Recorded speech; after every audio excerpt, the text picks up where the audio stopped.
ಯತ್ರ ಯೋಗೇಶ್ವರಃ ಕೃಷ್ಣಃ ಯತ್ರ ಪಾರ್ಥೋ ಧನುರ್ಧರಃ ತತ್ರ ಶ್ರೀರ್ವಿಜಯೋ ಭೂತಿರ್ಧ್ರುವಾ ನೀತಿರ್ಮತಿರ್ಮಮ. ಕರ್ಮ ಬ್ರಹ್ಮೋದ್ಭವಂ ವಿದ್ಧಿ ಬ್ರಹ್ಮಾಕ್ಷರ ಸಮುದ್ಭವಂ ತಸ್ಮಾತ್ ಸರ್ವಗತಂ ಬ್ರಹ್ಮ ನಿತ್ಯಂ ಯಜ್ಞೇ ಪ್ರತಿಷ್ಠಿತಂ. ಕೃಷ್ಣ ಅರ್ಜುನನಿಗೆ ಕರ್ಮದ ಮಹತ್ವವನ್ನು ತಿಳಿಸ್ತಿದ್ದಾನೆ. ಮನುಷ್ಯ ತನ್ನ ಕರ್ತವ್ಯವನ್ನು ಮಾಡಲೇಬೇಕು. ಕರ್ತವ್ಯ ಮಾಡದೆ ಹೋದರೆ ಅವನ ಜೀವನವೇ ನಡೀಲಿಕ್ಕಿಲ್ಲ. ಆದರೆ ಕರ್ತವ್ಯವನ್ನು ಮಾಡುವಾಗಲೂ ಕೂಡ, ಕರ್ಮವನ್ನು ಮಾಡುವಾಗಲೂ ಕೂಡ ಅದು ಎಷ್ಟೇ ಸಣ್ಣದಿರಲಿ ಅಥವಾ ಎಷ್ಟೇ ದೊಡ್ಡದಿರಲಿ, ಅದಕ್ಕೆ ಬೇಕಾದಂಥ ಎಲ್ಲ ಥರದ ಜ್ಞಾನವನ್ನು ಸಂಪಾದನೆ ಮಾಡಿ ಜ್ಞಾನಪೂರ್ವಕವಾಗಿ ಕರ್ಮ ಮಾಡಬೇಕು. ಮನೆಯಲ್ಲಿ ಮಾಡಬೇಕಾದಂಥ ತೀರಾ ಪ್ರಾಥಮಿಕ ಕರ್ತವ್ಯಗಳು, ಅದಕ್ಕೂ ಕೂಡ ಜ್ಞಾನ ಬೇಕೇ ಬೇಕು. ಹೀಗೆ ಜ್ಞಾನ ಅನ್ನುವುದು ಪ್ರತಿಯೊಂದಕ್ಕೂ ಆಧಾರವಾಗಿರಬೇಕು. ಅದರ ಮೂಲಕ ಕರ್ಮವನ್ನು ಮುಂದುವರಿಸಬೇಕು. ಕರ್ಮವನ್ನು ಯಾವತ್ತೂ ಬಿಡಬಾರ್ದು. ಜ್ಞಾನವೇ ದೊಡ್ಡದು, ಹಾಗಂಥೇಳಿ ಕರ್ಮವನ್ನು ಬಿಡುವಂತಿಲ್ಲ. ಜ್ಞಾನವೇ ಮುಖ್ಯ ಅಂತ ಆಲೋಚನೆ ಮಾಡಿ ಕರ್ಮವನ್ನು ಬಿಟ್ಟವನಿಗೆ ಅವನ ಹೊಟ್ಟೆಯೇ ನಡಿಲಿಕ್ಕಿಲ್ಲ. ಅವನಿಂದ ಅವನ ಕುಟುಂಬಕ್ಕೆ, ಅವನ ವೈಯಕ್ತಿಕ ಜೀವನಕ್ಕೆ, ಕುಟುಂಬಕ್ಕೆ, ಸಮಾಜಕ್ಕೆ, ರಾಷ್ಟ್ರಕ್ಕೆ, ಒಟ್ಟಾರೆ ಈ ವಿಶ್ವಕ್ಕೆ ಅಂಥವನಿಂದ ಏನೂ ಉಪಯೋಗ ಆಗಲಿಕ್ಕಿಲ್ಲ. ಅದರಿಂದ ಕರ್ಮವನ್ನು ಮಾಡ್ತಾನೇ ಇರಬೇಕು ಅಂತ ಅನ್ನೋದು ಕೃಷ್ಣನ ಉಪದೇಶ. ಕರ್ಮ ಬ್ರಹ್ಮೋದ್ಭವಂ ವಿದ್ಧಿ. ಮನುಷ್ಯ ಎಲ್ಲ ಕರ್ಮಗಳನ್ನು ಮಾಡ್ತಾನಲ್ಲ, ಆ ಎಲ್ಲ ಕರ್ಮಗಳಿಗೂ ಕೂಡ ಮೂಲ ಭಗವಂತ. ಯಾವನೋ ಒಬ್ಬ ವ್ಯಕ್ತಿ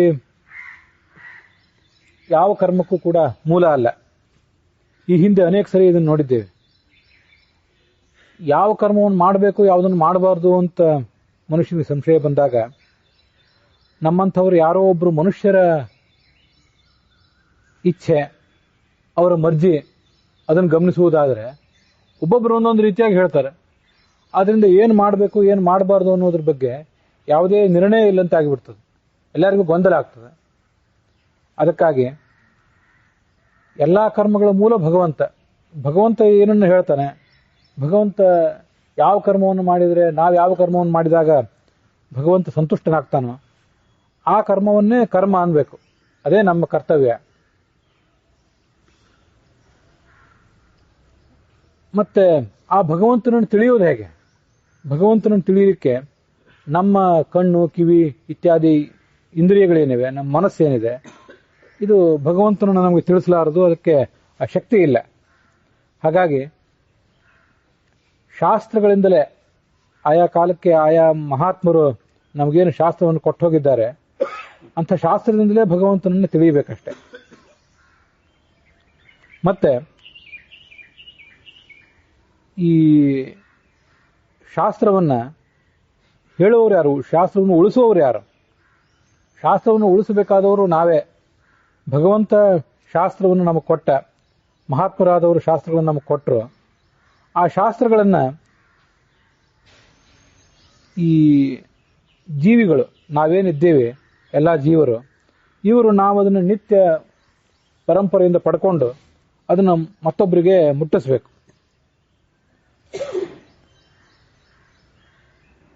ಆದ್ದರಿಂದ ಈ ಭಗವಂತ ಎಲ್ಲ ಕಡೆ ಇದ್ದಾನೆ, ಇಲ್ಲಂತಲ್ಲ. ಆದರೆ ನಿತ್ಯಂ ಯಜ್ಞೇ ಪ್ರತಿಷ್ಠಿತಂ. ನಾವು ಮಾಡುವ ಕರ್ಮದಲ್ಲಿ ವಿಶೇಷವಾಗಿ ಭಗವಂತ ಇರ್ತಾನೆ. ಆದ್ದರಿಂದ ಪ್ರತಿಯೊಬ್ಬನೂ ಕೂಡ ತಾನು ಮಾಡುವ ಕರ್ಮದಲ್ಲೇ ಆ ಭಗವಂತನನ್ನು ಕಾಣಬೇಕು. ಇದಕ್ಕಾಗಿ ಕಾಯಕವೇ ಕೈಲಾಸ ಅಂತ ಹೇಳಿದ್ದು. ಕೈಲಾಸ ಅಂದರೆ ಭಗವಂತನ ನಿವಾಸ ಸ್ಥಾನ. ಅದು ಕೈಲಾಸ ಇರ್ಬೋದು, ವೈಕುಂಠ ಇರ್ಬೋದು, ನಮ್ಮ ಹೆಸರು ಏನೋ ಕೊಡ್ಬೋದು. ಅದು ಭಗವಂತನ ನಿವಾಸ ಸ್ಥಾನ. ಅದು ಎಲ್ಲೋ ಒಂದು ಕಡೆ ದೂರದಲ್ಲಿರಬಹುದು. ಆದರೆ ನಮಗೆ ಈಗ ಕೈಲಾಸಕ್ಕೆ, ವೈಕುಂಠಕ್ಕೆ ನೇರವಾಗಿ ಹೋಗ್ಲಿಕ್ಕೆ ಆಗ್ತಿಲ್ಲಲ್ಲ. ನಾವೆಲ್ಲಿ ಕೈಲಾಸ ಕಾಣಬೇಕು ಅಂದರೆ ಕಾಯಕದಲ್ಲೇ ಮನುಷ್ಯ ಏನು ಕರ್ಮವನ್ನು ಮಾಡಬೇಕಾಗಿದೆ, ಯಾವ ಕರ್ತವ್ಯ ಅವನ ಪಾಲಿಗೆ ಬಂದಿದೆ, ಅದೇ ಕೈಲಾಸ ಅಂತ ಹೇಳಿದ್ದು. ಅದಕ್ಕಾಗಿಯೇ ಏವಂ ಪ್ರವರ್ತಿತಂ ಚಕ್ರಂ ನಾನು ವರ್ತಯತಿ ಹಯಃ ಅಘಾಯುರಿಂದ್ರಿಯಾರಾಮ ಮೋಘಂ ಪಾರ್ಥ ಸಜೀವತಿ. ಇದೊಂದು ಜೀವನ ಚಕ್ರ. ನಾವು ಕರ್ಮಗಳನ್ನು ಮಾಡಬೇಕು. ಆ ಕರ್ಮಗಳ ಮೂಲಕ ದೇವತೆಗಳು ತೃಪ್ತರಾಗ್ತಾರೆ. ಹಿಂದೆ ಅದನ್ನು ನೋಡಿದ್ವಿ. ಆ ದೇವತೆಗಳು ನಮಗೆ ಮಳೆ ಕೊಡ್ತಾರೆ, ಮಳೆಯಿಂದ ಬೆಳೆ ಆಗಬೇಕು, ಬೆಳೆಯಿಂದ ನಾವು ಬೆಳಿತೀವಿ. ಹೀಗೆ ದೇವತೆಗಳು ಮತ್ತೆ ನಾವು ನಮ್ಮ ನಡುವೆ ಒಂದು ಚಕ್ರ, ಒಂದು ಜೀವನ ಚಕ್ರ ಇದು. ಈ ಜೀವನ ಚಕ್ರ ನಡೀತಿದೆ. ಆ ಜೀವನ ಚಕ್ರ ನಮ್ಮ ಹಿಂದಿನವರಿಂದ ನಮಗೆ ಬಂದು ಈ ಚಕ್ರವನ್ನ, ಇದು ಧರ್ಮಚಕ್ರ ಅನ್ಬಹುದು, ಕರ್ಮಚಕ್ರ ಅಂತ ಅನ್ಬಹುದು.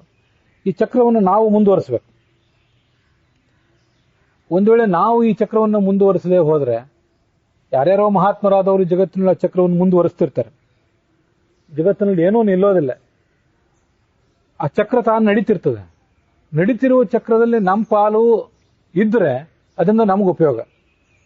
ನಾವು ಅದನ್ನು ಮುಂದುವರಿಸದೆ ಹೋದ್ರೆ ಅವನೇನಾಗ್ತಾನೆ ಅಂದ್ರೆ ಅಘಾಯುಹು, ಬದುಕ್ತಾನೆ. 60-70 ವರ್ಷ 70-80 ವರ್ಷ ಬದುಕ್ತಾನೆ. ಬದುಕಿದ್ದು ಪಾಪ ಸಂಪಾದನೆಗಾಗಿ ಬದುಕಿದಂತ ಆಯ್ತು. ಯಾಕಂದ್ರೆ ಅವನಿಗೆ ಭಗವಂತನ ಅರಿವಿಲ್ಲ, ಭಗವಂತ ಏನು ಉಪದೇಶ ಮಾಡಿದ ಅನ್ನೋದರ ಅರಿವಿಲ್ಲ. ಹಾಗಾಗಿ ಅವನು ಇಡೀ ಜೀವನದಲ್ಲಿ ಸಂಪಾದನೆ ಮಾಡಿದ್ದೇನೆಂದ್ರೆ ಪಾಪವನ್ನೇ ಸಂಪಾದನೆ ಮಾಡಿದ ಹಾಗಾಯ್ತು. ಹಿಂದೆ ಅದನ್ನು ನೋಡಿದ್ದೇವೆ.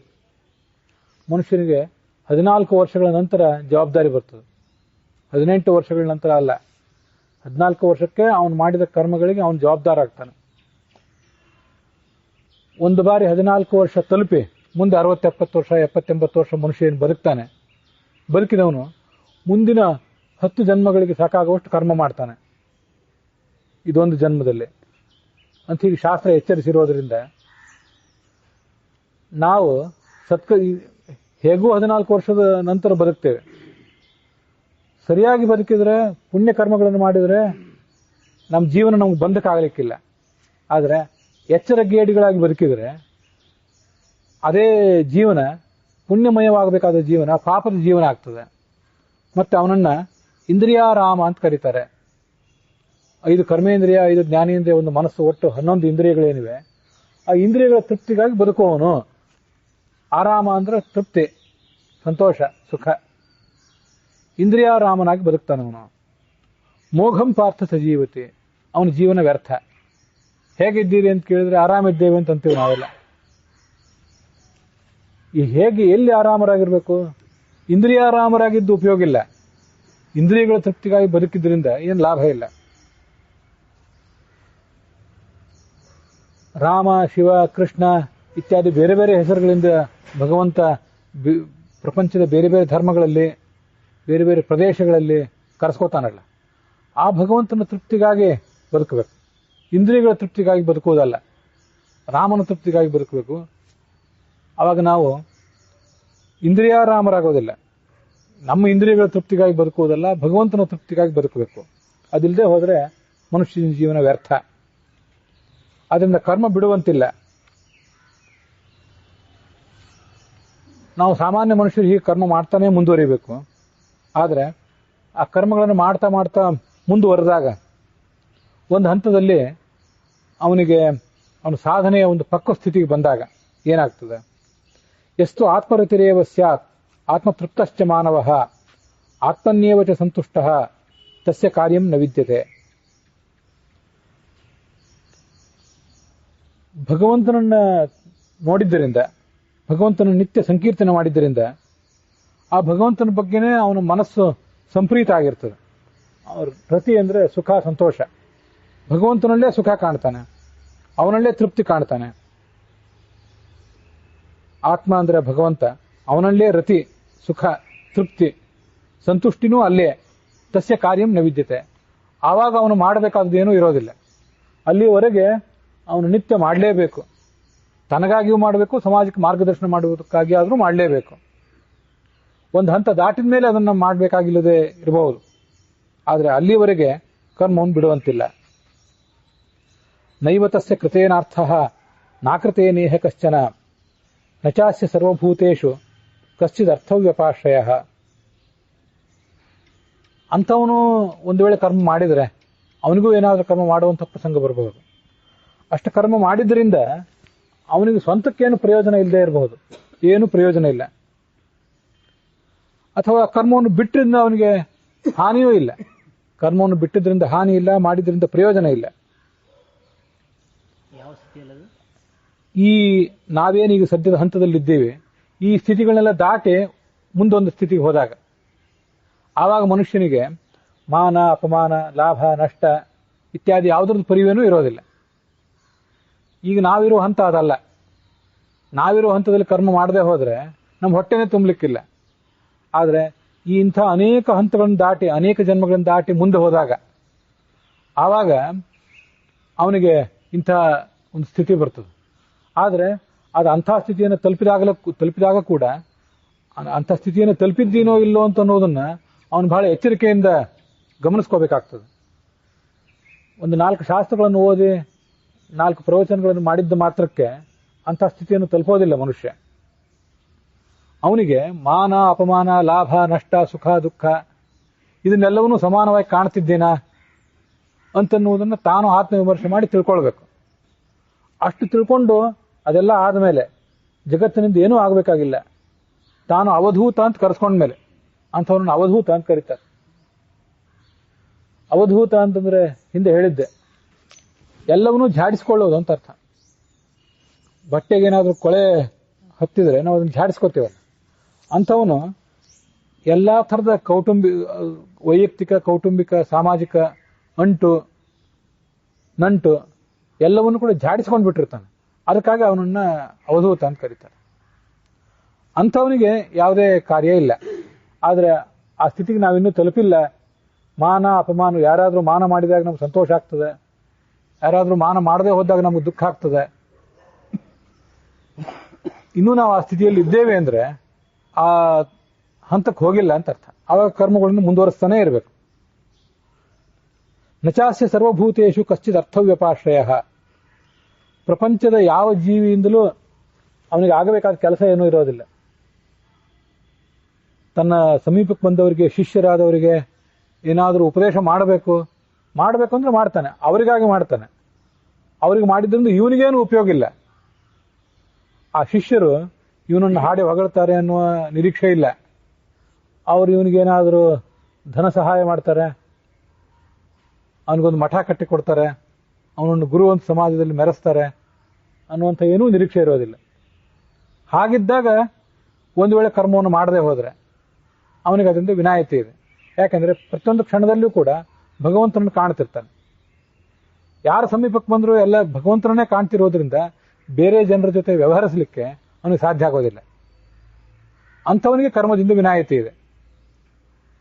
ಪ್ರತಿಯೊಂದು ಕ್ಷಣದಲ್ಲೂ ಭಗವಂತ ನಮಗೆ ಕಾಣ್ತಿಲ್ಲ, ಇನ್ನೂ ಸುಖ ದುಃಖಗಳ ಎಚ್ಚರ ನಮಗಿದೆ ಅಂತಾದಾಗ ನಾವಿನ್ನೂ ಅಲ್ಲಿ ಹೋಗಿಲ್ಲ, ಇಲ್ಲೇ ಇದ್ದೀವಿ ಅಂತಲೇ ಅರ್ಥ. ಆವಾಗ ಕರ್ಮಗಳನ್ನು ಮಾಡ್ತಾನೇ ಇರಬೇಕು. ತಸ್ಮಾತ್ ಅಸಕ್ತಃ ಸತತಂ ಕಾರ್ಯಂ ಕರ್ಮ ಸಮಾಚಾರ. ಕರ್ಮವನ್ನು ಮಾಡುವಾಗ ಹಿಂದೆ ಬಂತದು, ಅದರ ಫಲದ ಆಸೆ ಇಲ್ಲದೆ ಮಾಡು. ಇವತ್ತಿಂಥ ಕರ್ಮ ಮಾಡ್ತೀನಿ, ಮನೆಯ ಕಸ ಗುಡಿಸುವ ಕೆಲಸ, ಅಡುಗೆ ಮಾಡುವ ಕೆಲಸ ಇರಬಹುದು, ಸಮಾಜದ ಕೆಲಸ ಇರಬಹುದು, ರಾಷ್ಟ್ರದ ಕೆಲಸ ಇರಬಹುದು, ಉದ್ಯೋಗ ವ್ಯವಹಾರ ಕೃಷಿ ಯಾವುದೇ ಇರಬಹುದು. ಈ ಕೆಲಸ ಮಾಡ್ತೀನಿ, ಇಷ್ಟು ದಿವಸಗಳಲ್ಲಿ ಇಷ್ಟು ಫಲ ನನಗೆ ಸಿಗಲೇಬೇಕು ಅಂತ ನಿರೀಕ್ಷೆ ಆಕಾಂಕ್ಷೆ ಇಲ್ಲದೇನೆ ಕರ್ಮ ಮಾಡು. ಆ ಥರ ನಿರೀಕ್ಷೆ ಇಟ್ಕೊಂಡು ಕೆಲಸ ಮಾಡ್ಲಿಕ್ಕೆ ತೊಡಗಿದರೆ ಅಂತಹ ಕೆಲಸ ಮಾಡಲಿಕ್ಕೆ ಸಾಧ್ಯ ಆಗೋದಿಲ್ಲ, ಏನೂ ಸಾಧ್ಯ ಆಗೋದಿಲ್ಲ. ಈ ಉಪದೇಶವನ್ನ ಫಲದ ಆಸೆ ಇಲ್ಲದೆ ಕರ್ಮ ಮಾಡು ಅಂತ ಹೇಳಿದ್ದು ಯಾರೋ ಒಂದು ವರ್ಗಕ್ಕಲ್ಲ, ಸಮಾಜದಲ್ಲಿರುವ ಎಲ್ಲರಿಗೂ. ಮೇಲು ಕೀಳು ಅನ್ನುವಂಥ ಯಾವುದೇ ಭಾವನೆ ಇಲ್ಲದೆ, ಬಡವ ಬಲ್ಲಿದ ಶ್ರೀಮಂತ ಪಂಡಿತ ಪಾಮರ ಅನ್ನುವಂಥ ಯಾವುದೇ ಭೇದ ಇಲ್ಲದೇನೆ ಪ್ರತಿಯೊಬ್ಬರಿಗೂ ಇದನ್ನು ಹೇಳಿದ್ದು. ನಿಮ್ಮ ಕರ್ಮವನ್ನು ಮಾಡ್ತಾ ಹೋಗಿ, ಒಂದು ಫಲ ಯಾವಾಗ ಸಿಗಬೇಕೋ ಅದು ತಾನಾಗೆ ಸಿಗ್ತದೆ. ಫಲ ಇಷ್ಟು ಸಿಗಲೇಬೇಕು ಅಂತ ಆಲೋಚನೆ ಮಾಡುವವನು ಕರ್ಮ ಮಾಡಲಿಕ್ಕೆ ಸಾಧ್ಯ ಆಗೋದಿಲ್ಲ ಅವನ ಕೈಯಿಂದ. ನಿನ್ನೆ ಏನು ಅಡಿಗೆ ಮಾಡಿದ್ವಿ, ನಾವು ಅಡಿಗೆಯಲ್ಲಿ ನಿಷ್ಣಾತರಿರಬಹುದು, ಸ್ತ್ರೀಯರು ಪುರುಷರು ಯಾರೋ ಒಬ್ರು. ನಿನ್ನೆ ಏನು ಅಡಿಗೆ ಮಾಡಿದ್ವಿ ಅದೇ ಥರದ ರುಚಿ ಇವತ್ತೂ ಬರ್ತದೆ ಅಂತ ನಿಶ್ಚಿತ ಇಲ್ಲ. ಅಷ್ಟೇ ಪ್ರಮಾಣದಲ್ಲಿ ಅಡಿಗೆ ಮಾಡ್ತೀವಿ ಅಂತ ನಿಶ್ಚಿತ ಇಲ್ಲ. ಅಡಿಗೆ ಮಾಡಿ ಉಂಡವರಿಗೆ ಅಷ್ಟೇ ಥರ ಸಮಾಧಾನ ಆಗ್ತದಂತಿಲ್ಲ. ಇಷ್ಟು ಅಡಿಗೆ ಮಾಡಿದ್ರಿಂದ ನನಗಿಂಥ ಫಲ ಬರಬೇಕು ಅಂತ ನಿರೀಕ್ಷಣೆ ಮಾಡೋದಾದರೆ ಆ ಕೆಲಸನೂ ಆಗಲಿಕ್ಕಿಲ್ಲ. ಅದಕ್ಕೆ ಹೇಳಿದ್ದು ಶರೀರ ಯಾತ್ರಾಪಿಚತೆ ನ ಪ್ರಸಿದ್ಧೇದ ಕರ್ಮಣ ಅಂತ ಹಿಂದೆ ಬಂತದ್ದು. ಕರ್ಮವನ್ನು ಮಾಡುವುದ್ರ ಬಗ್ಗೆ ನಾವೇನಾದರೂ ಅನಾದರ ತೋರಿಸಿದ್ರೆ ನಮ್ಮ ಶರೀರವೇ ನಡಿಲಿಕ್ಕಿಲ್ಲ. ಆದರೆ ಆವಾಗ ಹೊಟ್ಟೆಗೆ ಹಾಕೋರು ಯಾರು? ನಾವಿನ್ನೂ ಆ ಸ್ಥಿತಿಗೆ ತಲುಪಿಲ್ಲಲ್ಲ. ಹೊಟ್ಟೆಗೆ ಯಾರಾದರೂ ಆಹಾರ ಹಾಕದೆ ಹೋದರೂ ದೀರ್ಘಕಾಲ ಬದುಕಿಯೇವು ಅನ್ನೋ ಸ್ಥಿತಿಗೆ ನಾವು ತಲುಪಿಲ್ಲಲ್ಲ. ಪ್ರವಚನ ಕೇಳುವವರು, ಹೇಳುವವರು, ಶ್ರೀಮಂತರು, ಬಡವರು, ಪಂಡಿತರು, ಪಾಮರು ಎಲ್ಲರೂ ಹೊಟ್ಟೆಗಂತೂ ಆಹಾರ ತಗೊಳ್ಳೇಬೇಕಲ್ಲ. ಅಷ್ಟು ಕರ್ಮವನ್ನಾದರೂ ಮಾಡಲೇಬೇಕು. ಆ ಕರ್ಮವನ್ನು ಮಾಡುವಾಗಲೇ ತನಗೆ, ಕುಟುಂಬಕ್ಕೆ, ಸಮಾಜಕ್ಕೆ ಮಾದರಿಯಾಗುವಂತೆ ಕರ್ಮ ಮಾಡಬೇಕು. ಈ ಥರ ಮಾಡ್ತಾ ಹೋಗೋದಾದ್ರೆ ಅಸಕ್ತೋ ಹ್ಯಾಚರನ್ ಕರ್ಮ ಪರಮಾಪ್ನೋತಿ ಪೂರುಷಃ. ಫಲದ ಆಸೆ ಇಲ್ಲದೇನೆ ಕರ್ಮವನ್ನು ಮಾಡೋದು ನನ್ನ ಕೆಲಸ, ಫಲ ಕೊಡುವವನು ಭಗವಂತ ಅಂತ ಆಲೋಚನೆ ಮಾಡಿ ಯಾರು ಕರ್ಮ ಮಾಡ್ತಿರ್ತಾರೆ ಅವರು ಭಗವಂತನನ್ನು ನಿಶ್ಚಿತವಾಗಿಯೂ ಪಡಿತಾರೆ. ಕರ್ಮಣೈವ ಹಿ ಸಂಸಿದ್ಧಿಂ ಆಸ್ಥಿತ ಜನಕಾದಯ ಲೋಕಸಂಗ್ರಹಮೇವಾಪಿ ಸಂಪಶ್ಯನ್ ಕರ್ತುಮರ್ಹಸಿ. ಜನಕ ಅಂತ ಒಬ್ಬ ಮಹಾರಾಜ ಇದ್ದ. ಸೀತೆಯ ತಂದೆನೇ ಇರಬಹುದು. ಸೀತೆ ಜನಕನ ಮಗಳು, ಆದ್ದರಿಂದ ಅವಳಿಗೆ ಜಾನಕಿ ಅಂತ ಹೆಸರಿತ್ತು. ಅವನೇ ಇರಬಹುದು, ಅಥವಾ ಆ ವಂಶದಲ್ಲಿ ಬಂದವರಿಗೆ ಎಲ್ರಿಗೂ ಜನಕ ಅಂತ ಹೆಸರು. ಎಲ್ಲರೂ ಅಷ್ಟ ಶ್ರೇಷ್ಠ ಜ್ಞಾನಿಗಳೇ ಆಗಿದ್ರು. ಅಂಥ ರಾಜರು ಅವರೆಲ್ಲರೂ ಕೂಡ ಕರ್ಮವನ್ನು ಮಾಡ್ತಾನೇ ಇದ್ರು. ಎಲ್ಲರೂ ಸನ್ಯಾಸಿಗಳಾಗಬೇಕಾದ ಅಗತ್ಯ ಇಲ್ಲ. ಅದು ನಾವು ಹಿಂದೆ ನೋಡಿದ್ವಿ. ಎಲ್ಲರೂ ಸನ್ಯಾಸಿಗಳಾಗಬೇಕಾದ ಅಗತ್ಯ ಇಲ್ಲ. ಗೃಹಸ್ಥರಾದವರು ಕೂಡ, ಯಾರು ವೈವಾಹಿಕ ಜೀವನ ನಡೆಸ್ತಾರೆ ಅವರು ಕೂಡ ಭಗವಂತನನ್ನು ತಲುಪಿಯೇ ತಲುಪಬಹುದು.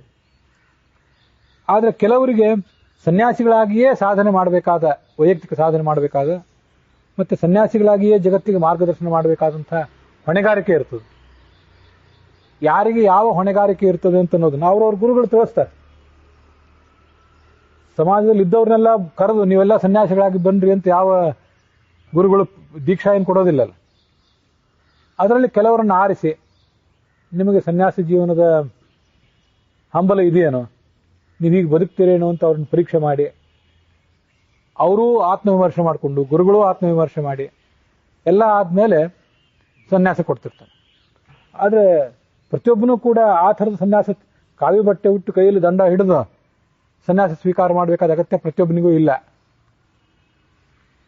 ಪ್ರತಿಯೊಬ್ಬನಿಗೂ ಇರುವುದು ತನ್ನ ಕರ್ತವ್ಯವನ್ನು ಮಾಡಬೇಕಾದ ಜೀವನ ಮಾತ್ರ. ಕಾಮ್ಯಾನಾಂ ಕರ್ಮಣಾಂ ನ್ಯಾಸಂ ಸನ್ಯಾಸಂ ಕವಯೋ ವಿದುಹು ಅಂತ ಮುಂದೆ ಒಂದು ಕಡೆ ಹೇಳ್ತಾರೆ. ನಾವು ಒಂದು ಅರ್ಥದಲ್ಲಿ ಸನ್ಯಾಸಿ ಆಗಬಹುದು. ಹುಟ್ಟಿರುವುದು ಬಿಳಿ ಬಟ್ಟೆನೆ, ಕೈಯೊಳಗೆ ದಂಡ ಇಲ್ಲದೆ ಇರಬಹುದು, ಕೈಯಲ್ಲಿ ಭಿಕ್ಷಾಪಾತ್ರ ಇಲ್ಲದೆ ಇರಬಹುದು. ನಾವು ಮಾಡುವುದನ್ನು ಊಟ ಅಂತ ಕರೀತಾರೆ, ಸನ್ಯಾಸಿಗಳು ಮಾಡೋದನ್ನು ಭಿಕ್ಷಾ ಅಂತ ಕರೀತಾರೆ. ನಾವು ಊಟನೇ ಮಾಡ್ತೀವಿ, ಅವ್ರು ಭಿಕ್ಷಾನೇ ಮಾಡ್ತಿರ್ತಾರೆ. ಒಂದು ಅರ್ಥದಲ್ಲಿ ನಾವು ಕೂಡ ಸನ್ಯಾಸಿಗಳಾಗಬಹುದು. ಹೇಗೆ ಅಂದರೆ, ಇಲ್ಲಿಗೆ ಬಂತು ಮುಂದೆ ಬರ್ತದೆ. ಕಾಮ್ಯ ಕರ್ಮವನ್ನು ತ್ಯಾಗ ಮಾಡುವ ಮೂಲಕ ಇಷ್ಟು ಫಲ ಬೇಕೇ ಬೇಕು, ಅದು ಇಂಥದೇ ಸಮಯದಲ್ಲಿ ಬರಬೇಕು, ಇಲ್ಲೇ ಕರ್ಮ ಮಾಡೋದಿಲ್ಲ ಅಂತ ಹಠ ಮಾಡಬಾರ್ದು. ಕರ್ಮ ಮಾಡ್ತೇನೆ, ಫಲ ಯಾವಾಗ ಸಿಗ್ತದೆ ಅಂತ ಆಲೋಚನೆ ಮಾಡ್ಕೊಂಡು ಕರ್ಮ ಯಾರು ಮಾಡ್ತಾರೆ ಅವನು ಸನ್ಯಾಸಿಯೇ. ಈ ಧೋರಣೆ ನಮ್ಮನ್ನು ಸನ್ಯಾಸಿಯನ್ನಾಗಿ ಮಾಡ್ತದೆ. ಮನೆಯಲ್ಲಿದ್ದು ಕೂಡ, ಗೃಹಸ್ಥನಾಗಿದ್ದು ಕೂಡ, ಹೆಂಡತಿಯ ಜೊತೆಗಿದ್ದು ಕೂಡ ಅವನು ಸನ್ಯಾಸಿ ಆಗಬಹುದು. ಗಂಡನ ಜೊತೆಗಿದ್ದು ಕೂಡ ಆ ಮಹಿಳೆ ಆ ದೃಷ್ಟಿಯಿಂದ ಸನ್ಯಾಸಿ ಆಗಬಹುದು. ಕೈಯಲ್ಲಿ ದಂಡ ಇರಬಹುದು, ಕಾವಿ ಬಟ್ಟೆ ಉಟ್ಟಿರಬಹುದು, ಆದರೆ ಈ ಧೋರಣೆ ಇಲ್ಲದೆ ಹೋದರೆ, ಈ ಮನೋಭಾವ ಇಲ್ಲದೆ ಹೋದರೆ ಸನ್ಯಾಸಿಯೂ ಸನ್ಯಾಸಿ ಅಲ್ಲ. ಅಂಥ ಸನ್ಯಾಸದಿಂದ ಅವನಿಗೂ ಉಪಯೋಗ ಇಲ್ಲ, ಸಮಾಜಕ್ಕೂ ಉಪಯೋಗ ಇಲ್ಲ. ಆದ್ದರಿಂದ ಮನುಷ್ಯ ಹೊರಗಿನ ಬಟ್ಟೆ, ದಂಡ ಇತ್ಯಾದಿಗಳನ್ನು ಏನು ಧಾರಣೆ ಮಾಡ್ತಾನೆ ಅಂತ ಅನ್ನೋದು ಮುಖ್ಯ ಅಲ್ಲ. ಒಳಗಿನ ಮನೋಭಾವ, ಆ ಧೋರಣೆ ಮುಖ್ಯ. ಅದನ್ನ ಆಟಿಟ್ಯೂಡ್ ಅಂತಾರೆ.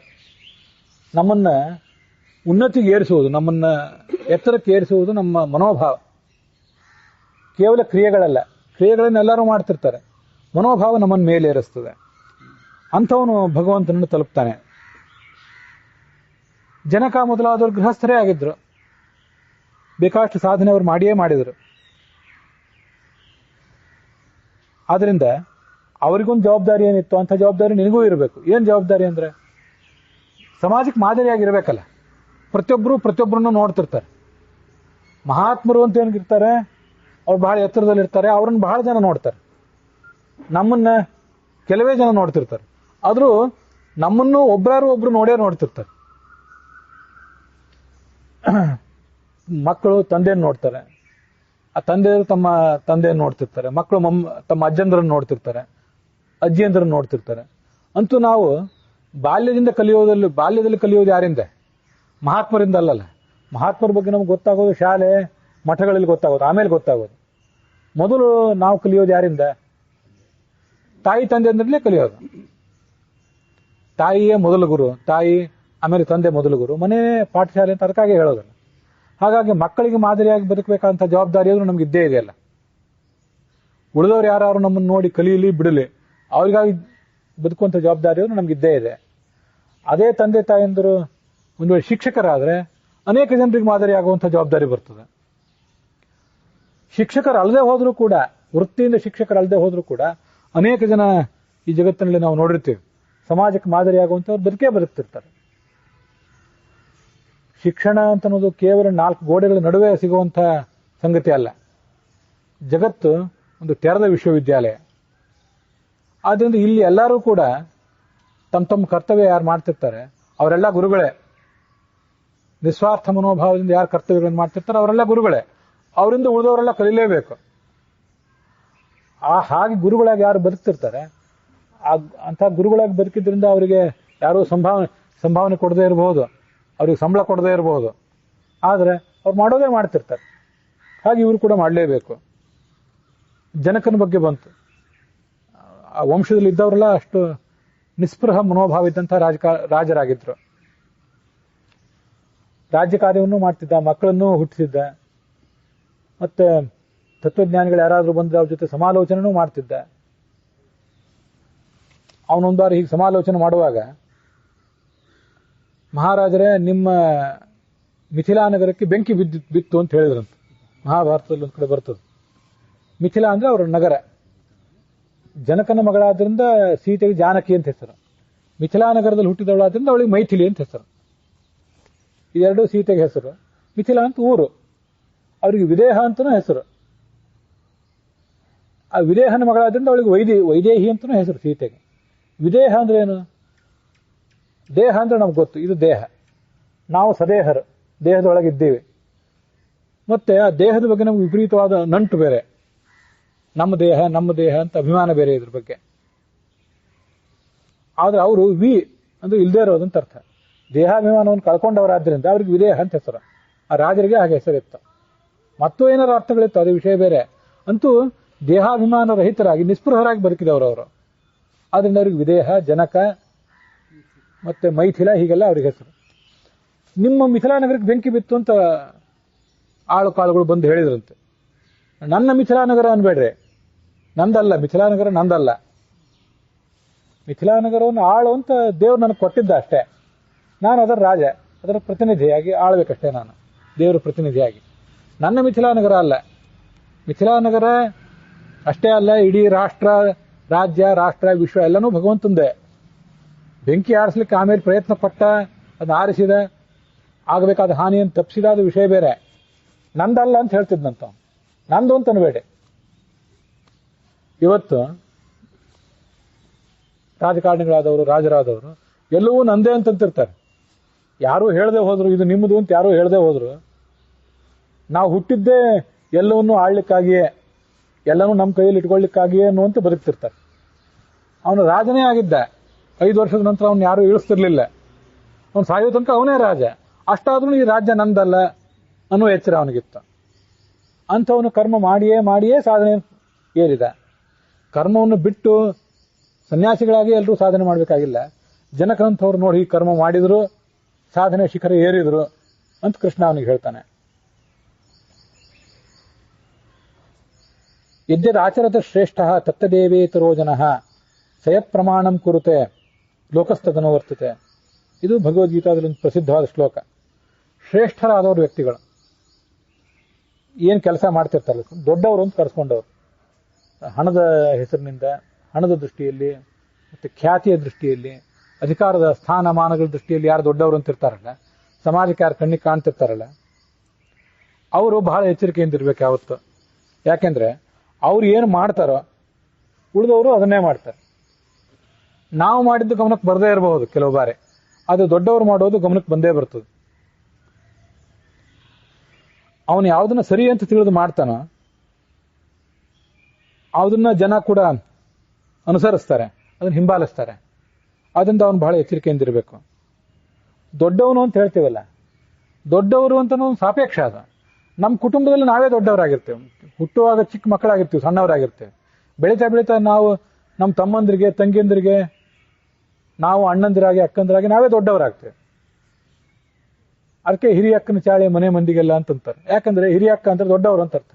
ಇವಳು ಏನ್ ಮಾಡ್ತಾಳೆ, ಇವನೇನ್ ಮಾಡ್ತಾನೆ ಅದ್ರ ಉಳಿದವರು ಮಾಡ್ತಾರೆ. ತಂದೆ ಏನ್ ಮಾಡ್ತಾನೆ ಅದನ್ನ ಮಕ್ಕಳು ಕಲಿತಾರೆ. ಅಜ್ಜ ಮುತ್ತಜ್ಜಂದ್ರು ಏನ್ ಮಾಡ್ತಾರೋ, ಅಜ್ಜ ಅಜ್ಜಿಂದ್ರು ಏನ್ ಮಾಡ್ತಾರೋ ಅದ್ ಮಕ್ಕಳು ಕಲಿತಾರೆ. ಆದ್ರಿಂದ ಅವರು ಅದ್ರ ಬಗ್ಗೆ ಎಚ್ಚರಿಕೆಯಿಂದಿರಬೇಕು. ನಮ್ಮಲ್ಲಿ ದೌರ್ಬಲ್ಯಗಳು ಇರಬಹುದು, ಆ ಕಡೆ ಒಂದು ಸದ್ಗುಣಗಳು ಇರ್ತವೆ. ಸಾಮಾನ್ಯ ಮನಸ್ಸಿನ ಸುತ್ತಮುತ್ತಿದ್ದವ್ರ ಪರಿಸ್ಥಿತಿ ಹೇಗಿರ್ತದಂದ್ರೆ, ಮನಸ್ಥಿತಿ ಹೇಗಿರ್ತದಂದ್ರೆ, ಸದ್ಗುಣಗಳನ್ನು ಬೇಗ ಕಲಿಯೋದಿಲ್ಲ, ದುರ್ಗುಣಗಳನ್ನು ಬೇಗ ಕಲ್ತು ಬಿಡ್ತಾರೆ. ಇದು ಆ ಎತ್ತರದ ಸ್ಥಾನದಲ್ಲಿದ್ದವರಿಗೂ ಒಂದು ಜವಾಬ್ದಾರಿ ಇರಬೇಕು. ನಾನು ದುರ್ಗುಣಗಳನ್ನು ಅವ್ರು ಕಲಿಯದೇ ಇರಲಿ ಅನ್ನೋಂತ ನಿತ್ಯ ಭಗವಂತನ ಪ್ರಾರ್ಥನೆ ಮಾಡಬೇಕು. ಕೆಳಗಿದ್ದವರು ಕೂಡ ಇನ್ನೊಬ್ಬರು ದುರ್ಗುಣ ನೋಡ್ರಿ, ನಮ್ಮ ತಂದೆನೂ ಹಾಗೆ ಮಾಡ್ತಾನೆ, ನಮ್ಮ ಅಜ್ಜ ಹಾಗೆ ಮಾಡ್ತಾನೆ, ನಮ್ಮ ಶಿಕ್ಷಕರು ಹೀಗೆ ಮಾಡ್ತಾರೆ ಅಂತ ಅವ್ರನ್ನ ಬೆರಳು ಮಾಡಿ ತೋರಿಸೋದಲ್ಲ. ಸಮಾಜ ಬೇಕಾಷ್ಟು ಕೆಟ್ಟಿರಬಹುದು, ಕಲಿಯುಗ ಇರಬಹುದು, ಏನೇ ಇರಬಹುದು. ಸದ್ಗುಣ ಇದ್ದವ್ರು ಬೇಕಾಷ್ಟು ಜನ ಇದ್ದಾರಲ್ಲ, ಎಲ್ಲಾ ಜನಜಾತಿ ವರ್ಗಗಳಲ್ಲಿದ್ದಾರೆ, ಎಲ್ಲಾ ಊರಿನಲ್ಲಿದ್ದಾರೆ, ಎಲ್ಲಾ ಸಮಾಜದಲ್ಲೂ ಇದ್ದಾರೆ. ಅವ್ರನ್ನ ನೋಡಿ ಕಲಿಬೇಕಲ್ಲ. ಕಲಿಯುವವರಿಗೂ ಆ ಜವಾಬ್ದಾರಿ ಬೇಕು. ಆ ಮಾದರಿಯಾಗಿ ನಿಲ್ಲುವಂಥವ್ರು ಇರ್ತಾರಲ್ಲ, ಅವರಿಗೂ ಆ ಜವಾಬ್ದಾರಿ ಬೇಕು. ನಾನೊಬ್ರನ್ನ ನೋಡಿದ್ದೆ, ಅವ್ರ ಜೊತೆ ಓಡಾಡ್ತಿದ್ದೆ. ಸಾಯಂಕಾಲದ ಹೊತ್ತಿನಲ್ಲಿ ಓಡಾಡುವಾಗ ಒಳಗಿಂದ ಒಂದೇನೋ ತೆಗೆದು ತಿನ್ಲಿಕ್ಕೆ ಶುರು ಮಾಡಿದ್ರು. ಅಷ್ಟು ತೀರಾ ಸುರಕ್ಷಿತವಾಗಿ ಒಳಗೆ ಇಟ್ಕೊಂಡಿದ್ರು ಅದನ್ನ. ನಾನು ನೋಡಿದೆ ಅದೇನು ಅಂತ ಹೇಳಿ. ಅವಾಗ ಅವರು ಅಷ್ಟೇ ಯಾಕೆ ಸುರಕ್ಷಿತವಾಗಿ ಇಟ್ಕೊಂಡಿದ್ದೀನಿ ಅದನ್ನ ಗೊತ್ತಾ ನಿಮ್ಗೆ? ಯಾಕಂದ್ರೆ ನನ್ನ ಮಕ್ಕಳು ಮೊಮ್ಮಕ್ಕಳು ಅದನ್ನ ನೋಡಿ ನಾಳೆ ಇವರು ಆ ಚಟಕ್ಕೆ ಬೀಳಬಾರ್ದು. ನನಗೇನೋ ಆ ಚಟ ಬಿಡ್ಲಿಕ್ಕೆ ಆಗಿಲ್ಲ, ತಿಂತಾ ಇದ್ದೀನಿ. ಆದ್ರೆ ನನ್ನ ಮಕ್ಕಳು ಮೊಮ್ಮಕ್ಕಳು ಅದನ್ನ ನೋಡಿ ಕಲಿದೇ ಇರಲಿ ಅಂತ ಅವ್ರಿಗೊಂದು ಜವಾಬ್ದಾರಿ. ಅವ್ರು ತಪ್ಪು ಮಾಡಿದ್ರು ಇಲ್ಲ ಅಂತಲ್ಲ, ತಾವು ತಿನ್ನೋ ಮೂಲಕ ತಪ್ಪು ಮಾಡಿದ್ರು ಇಲ್ಲ ಅಂತಲ್ಲ. ಆದ್ರೆ ಮಕ್ಕಳು ಮೊಮ್ಮಕ್ಕಳಿಗೆ ಈ ಜವಾಬ್ದಾರಿ, ಇಂಥ ಚಟ ಬೀಳದೆ ಹೋಗಲಿ ಅಂತ ಅವ್ರು ಆಲೋಚನೆ ಮಾಡ್ತಿದ್ರು. ಬಹಳ ದೊಡ್ಡದಂತ ಕಾಣುತ್ತೆ. ಅದೇನು ಅವ್ರೇನು ಮಹಾತ್ಮ ಗಾಂಧಿ ಅಲ್ಲ, ಏನೂ ಅಲ್ಲ. ಒಂದು ಶಾಲೆಯಲ್ಲಿ ಶಿಕ್ಷಕರಾಗಿ ಇದ್ದವರು. ಅಂಥವ್ರಿಗಂಥದ್ದೊಂದು ಜವಾಬ್ದಾರಿ ಪ್ರಜ್ಞೆ. ಇಂಥದನ್ನ ಅನೇಕ ಕಡೆ ನೀವು ನೋಡಿರ್ತೀರಿ. ಅಂದ್ರೆ ಮನುಷ್ಯ ತಾನು ಬದುಕುವಾಗ ನನ್ನ ಒಳ್ಳೇದನ್ನ ಮಾತ್ರ ಇವ್ರು ಉಳಿದವರೆಲ್ಲ ಕಲೀಲಿ, ಕೆಟ್ಟದನ್ನು ಕಲೀದೇ ಇರಲಿ ಅಂತ ಇವನಿಗೂ ಇರಬೇಕು. ಆದ್ರಿಂದ ಕೆಟ್ಟದನ್ನ ನಮ್ದಲ್ಲಿ ಕೆಟ್ಟದಿದ್ರೆ ಕೆಟ್ಟದನ್ನ ಸಾಧ್ಯ ಆದಷ್ಟು ಬಿಟ್ಟೇ ಬಿಡ್ಲಿಕ್ಕೆ ಪ್ರಯತ್ನ ಪಡಬೇಕು. ಬಿಟ್ಟು ಬಿಡ್ಲಿಕ್ಕೆ ಆಗ್ಲಿಲ್ಲ ಅವರಿಗೆ, ಅದನ್ನ ಸ್ವಲ್ಪ ಮುಚ್ಚು ಮರೆಯಿಂದ ಮಾಡ್ತಿದ್ರು ಅಷ್ಟೇ ಅಂತ. ಅದನ್ನ ಇನ್ನೊಬ್ರು ಕಲಿಬಾರ್ದು ಅನ್ನುವಂಥ ಎಚ್ಚರ ಆದ್ರೂ ಇದು ಅವ್ರಿಗೆ ಇದೆಯಲ್ಲ. ಆದ್ರಿಂದ ಅಕ್ಕ, ಅಣ್ಣ, ತಂದೆ, ತಾಯಿ, ಅಜ್ಜ, ಅಜ್ಜಿ ಯಾರೇ ಇರಲಿ, ಗುರುಗಳಿರ್ಲಿ, ನಮ್ಮನ್ನು ನೋಡಿ ಕಲಿಯೋರು ಇರ್ತಾರೆ. ಅವರು ಹೀಗೆ ಮುಂದುವರಿಸ್ತಾರೆ, ಅವ್ರು ನೋಡಿ ಮತ್ತೊಬ್ರು ಮುಂದುವರಿಸ್ತಾರೆ. ಮನುಷ್ಯನ ಮನಸ್ಸು ಬಹಳ ಸೂಕ್ಷ್ಮವಾದ್ದು. ಒಳ್ಳೆಯದಕ್ಕಿಂತ ಕೆಟ್ಟದನ್ನೇ ಅದು ಬೇಗ ಕಲ್ತು ಬಿಡ್ತದೆ. ಇದೆಲ್ಲರಿಗೂ ಗೊತ್ತಿರಬೇಕು. ಅದಕ್ಕಾಗಿ ಹಿರಿಯರಾದವರು ಆ ಥರ ಬದುಕಲಿಕ್ಕೆ ಪ್ರಯತ್ನ ಪಡಬೇಕು. ಕಿರಿಯರಾದವರು ಅದನ್ನು ಗಮನಿಸಿ ಮುಂದುವರಿಬೇಕು. ಮತ್ತೆ ತಪ್ಪು ಯಾರಲ್ಲಿಲ್ಲ, ತಪ್ಪು ಎಲ್ಲರಲ್ಲೂ ಇದ್ದೇ ಇರ್ತದೆ. ನಮ್ಮ ಶಿಕ್ಷಕರಲ್ಲೂ ಇರ್ತದೆ, ತಂದೆ ತಾಯಿಯರಲ್ಲೂ ಇರ್ತದೆ, ಎಲ್ಲ ಕಡೆ ಇರ್ತದೆ. ಭಗವಂತ ಒಬ್ಬನ್ ಬಿಟ್ಟು ಉಳಿದು ಎಲ್ಲ ಕಡೆ ತಪ್ಪು ಇದ್ದೇ ಇರ್ತದೆ. ಅದು ತಪ್ಪನ್ನೇ ಹುಡುಕ್ತಕ್ಕ ಹೋಗ್ತಾರೆ, ಎಲ್ಲ ಕಡೆನೂ ತಪ್ಪು ಸಿಗಬಹುದು. ಆದ್ರಿಂದ ತಪ್ಪನ್ನ ಬೆರಳೆತ್ತಿ ತೋರಿಸದೇನೆ ಒಪ್ಪು ಏನಿದೆ, ಒಪ್ಪು ಎಲ್ಲ ಕಡೆ ಸಿಗ್ತದಲ್ಲ, ಅದನ್ನ ಕಲಿಯುವಂತ ಪ್ರಯತ್ನ ಮಾಡಬೇಕು ಮನುಷ್ಯ. ಸಯತ್ ಪ್ರಮಾಣಂ ಕುರಿತೆ ಲೋಕಸ್ತದನು ವರ್ತತೆ. ದೊಡ್ಡವನಾದವನು ಏನೊಂದು ಪ್ರಮಾಣ ಅಂತ ಮಾಡಿ ತೋರಿಸ್ತಾನೆ, ಅದನ್ನ ಉಳಿದ ಜನರು ಕೂಡ ಅನುಸರಿಸ್ತಾರೆ. ಆದ್ರಿಂದ ಬಹಳ ಎಚ್ಚರಿಕೆಯಿಂದಿರಬೇಕು. ನಾನು ಕೂಡ ಅಂಥದೇ ಕರ್ಮಗಳನ್ನು ಮಾಡ್ತಾ ಇದ್ದೀನಿ ಅಂತ ಭಗವಂತ ಹೇಳ್ತಾನೆ. ಯಾರೋ ಶಿಕ್ಷಕರಾದವರು, ಸ್ವಾಮಿಗಳಾದವರು, ಗುರುಗಳಾದವರು ಮಾಡೋದಂತಲ್ಲ, ನಾನೂ ಮಾಡ್ತಿದ್ದೇನೆ.